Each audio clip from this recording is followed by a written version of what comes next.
Yo, what's up, everybody? Noah here, and today I'm gonna be talking about the contract DLC, and I'm gonna give you an honest opinion about this DLC.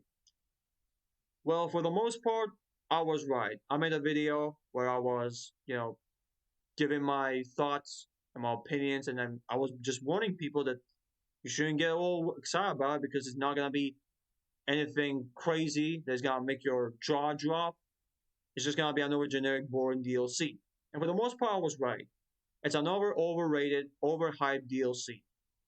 Now, to be fair, it's not all that bad. It's kind of better when you compare it to other DLCs. Um, so where do I begin? Let's begin with the things that they added with this DLC. Well, for the actually for the beginning, let's begin with guns. They added a new gun called the EMP grenade launcher, which is an overpriced, weak, and pathetic excuse of a grenade launcher. Now, I understand it's an EMP grenade launcher. It's supposed to disable electronics.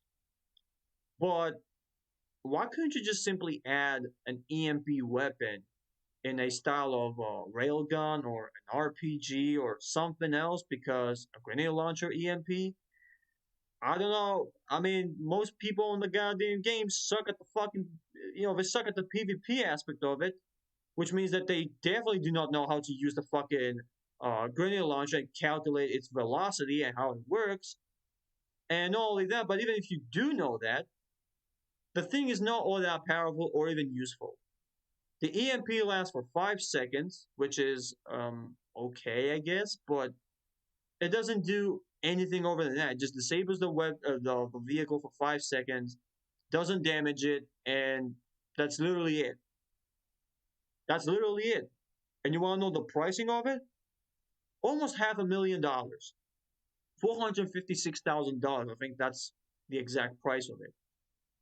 Why is this thing so useless yet so overpriced? It doesn't make any sense. Why am I paying so much money for a grenade launcher that doesn't do better than the compact grenade launcher, the shitty one that they added with the bikers DLC? Even that fucking thing has more use. I mean, even that thing has uh, what's it called? Has more value to it than the EMP grenade launcher. So why am I paying $500,000 for it? I don't know. Apparently, people think it's perfectly fine to pay $500,000, almost $500,000, for a piece of shit grenade launcher that doesn't do shit. Nobody's actually, talking about how ridiculous the prices are. But whatever. The only good use for it is for trolling and messing around with your friends. When it comes to PvP, this thing is an absolute piece of shit. Now, the stun gun. Well, the stun gun is not really all that new. It's been in the game since 2013. But Coxer decided to add it like 8 years later. I don't know what took him so long, but I guess that Down syndrome effect was still there since 2013. So anyway, they added the stun gun, and well, it has a 12, 13-second cooldown. I think 13. I calculated, and it's somewhere around there. But yeah, you can't skip the timer even if you switch guns. So basically, you gotta wait 13 seconds to zip somebody else, which I understand why they did because if you had like 1 second or 2 seconds cooldown, then you would never get up. People would just keep you on the ground forever, which I understand. But at the same time, if that's the case, if you're giving me 12 to 13 seconds of delay, why the fuck are you charging me $300,000? To be exact, $326,000 for a goddamn stun gun that has 12 seconds of goddamn cooldown and just zips people and keeps them on the ground for like 2-3 seconds. $326,000. Does that seem normal to anybody? What a joke. And now the last weapon is the Scar H, another COG weapon from 2013, so it's not really all that new. It's been in the game, but they just never added it. They added it like 8 years later, and it's probably it is the most decent gun in this DLC.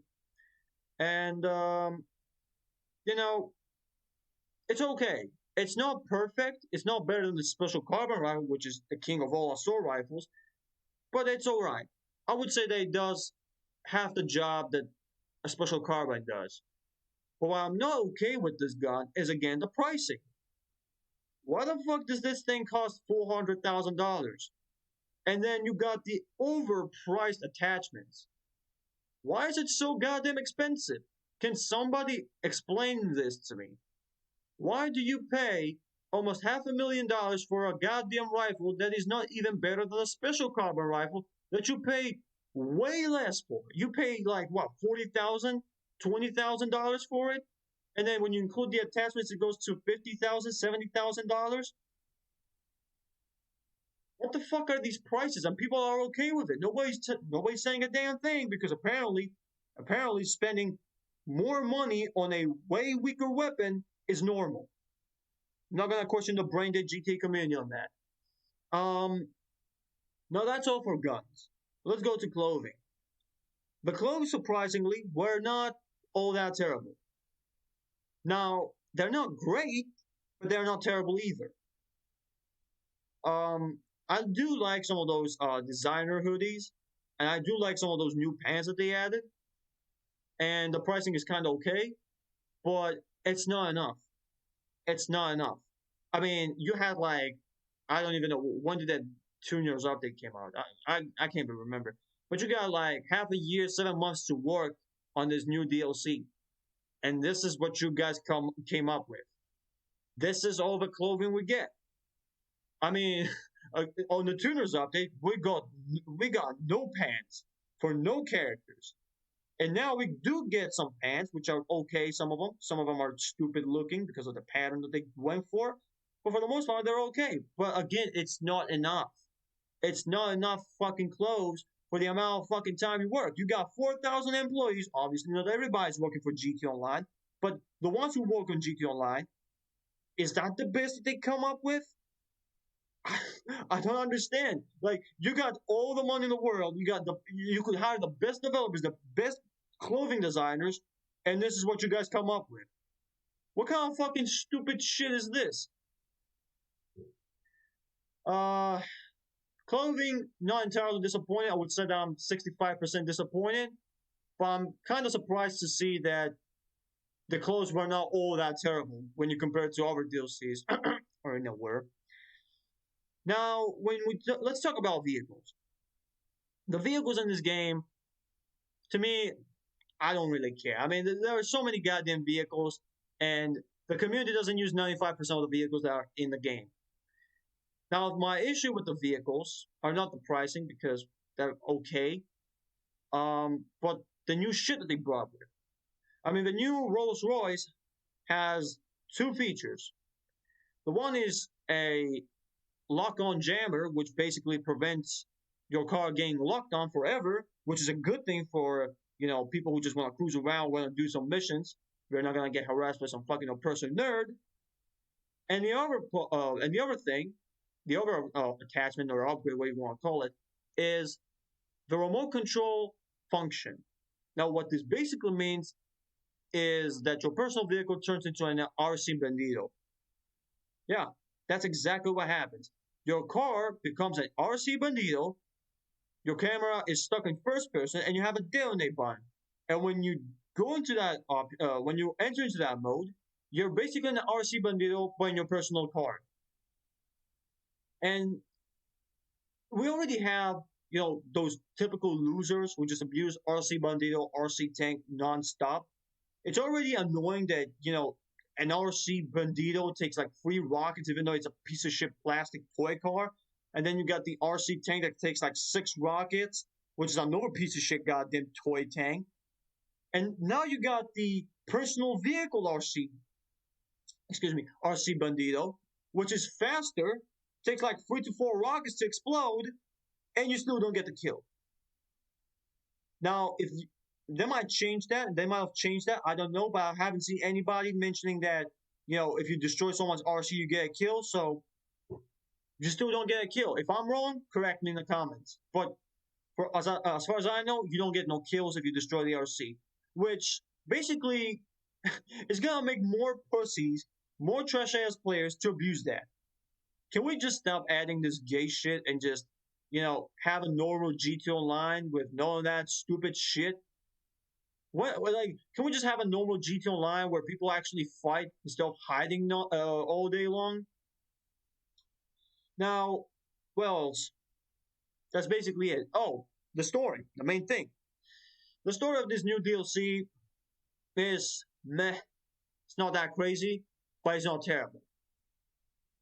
Me personally, I haven't even completed it. I'm like halfway there. The reason why I stopped it is because I just got bored of it. Not because it's terrible, but it's because like, yeah, I already don't care. Okay, I almost forgot. There's gonna be a spoiler alert right now for the people who haven't played the DLC. So yeah, if you haven't played it, okay, I have a timestamp somewhere around on the screen. So you go there to skip the my discussion on the DLC story mode. So yeah, the introduction is the most childish shit ever. So how does it begin? Well, Dr. Dre, actually no, you meet Franklin, you buy the agency, right? And then Franklin meets Dr. Dre. I don't know how, but they meet, right? Um, you go to a fucking golf club. Dr. J is playing golf. You talk about the missing phone, and then actually two dickheads come out of nowhere and tell that Dr. J sucks and that this golf club used to be a place for pros. Dr. J gets all worked up, insults them. The pussies get offended. One of them says that his wife is having an affair with the owner, which means trouble for Dr. Dre. And that also means that you gotta go and fucking deal with them. Who the fuck wrote this fucking mission? It's the most childish shit ever. It's not like is this really the best way? Is this the best that they could come up with? Is this the best way to introduce us to Dr. Dre? And not only that, but you chase the fucking guys in a golf cart that doesn't even go 10 miles an hour. You can't even get a goddamn car to finish the mission quick. You're forced to play with the goddamn golf cart that doesn't go, like I said, above 10 fucking miles per hour. Childish writing. Now, over than that, the missions are just the typical GTA missions. Go there, kill this guy, retrieve that piece of shit, bring it back to the agency.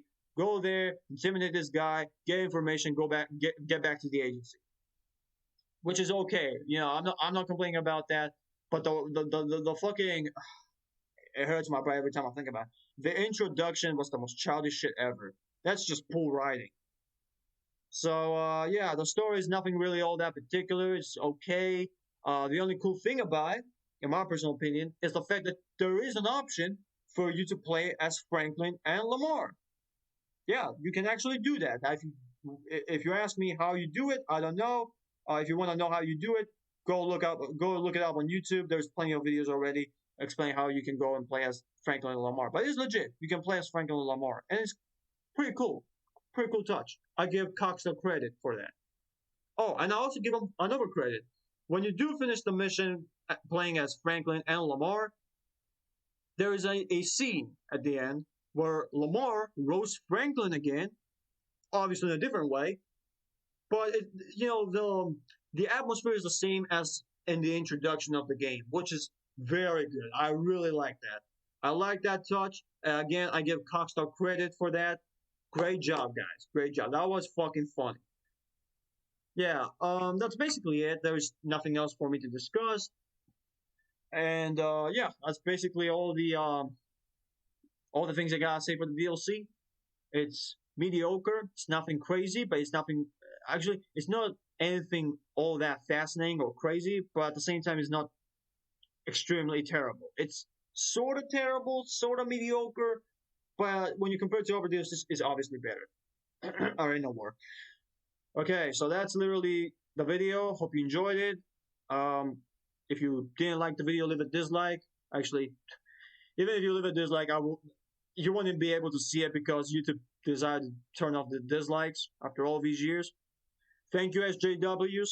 Keep ruining everything that we like about this planet and this life. So yeah, let me know your thoughts in the comments, and peace.